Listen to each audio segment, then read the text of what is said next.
ഇന്നൊരു അടാറ് അടിപൊളി കിടിലം ഒരു ഐറ്റമാണ് കേട്ടോ തയ്യാറാക്കാൻ പോകുന്നത്. എപ്പോഴും മുട്ട വെറുതെ ഒരു സവാള ഇട്ട് ചിക്കി കൊത്തി പൊരിക്കാറേ ഉള്ളൂ. അപ്പോൾ ഒന്ന് വെറൈറ്റി ആയിക്കോട്ടെ, സ്വാദൊക്കെ ഒന്ന് വെറൈറ്റി ടേസ്റ്റ് ഒന്ന് തട്ടിക്കൂട്ടി തയ്യാറാക്കാമെന്ന് വിചാരിച്ചു. അപ്പോൾ തക്കാളി ഇട്ടിട്ടാണ് കേട്ടോ തയ്യാറാക്കുന്നത്. അപ്പോൾ എല്ലാം കൊത്തി അരിഞ്ഞ് കുയൂന അരിഞ്ഞ തക്കാളിയും സവാളയും പച്ചമുളകൊക്കെ അല്പം ഉപ്പും കൂടി ആവശ്യത്തിന് ഇട്ടിട്ട് എണ്ണ ഒഴിച്ചിട്ട് നല്ലപോലെ വഴറ്റിയെടുക്കുക.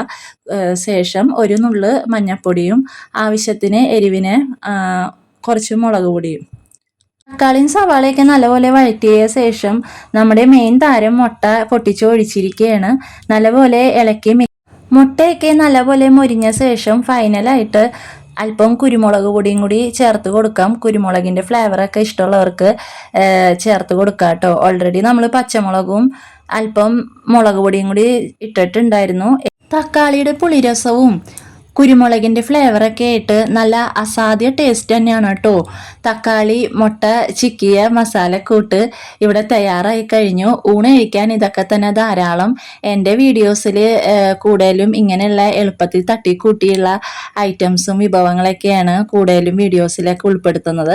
അപ്പോൾ ഇങ്ങനെയുള്ള വീഡിയോസൊക്കെ ഇഷ്ടപ്പെടുന്നവരുണ്ടെങ്കിൽ നമ്മുടെ ചാനലും കൂടെ കൂട്ടിക്കോളൂ. അടുത്ത വീഡിയോയിൽ കാണാം.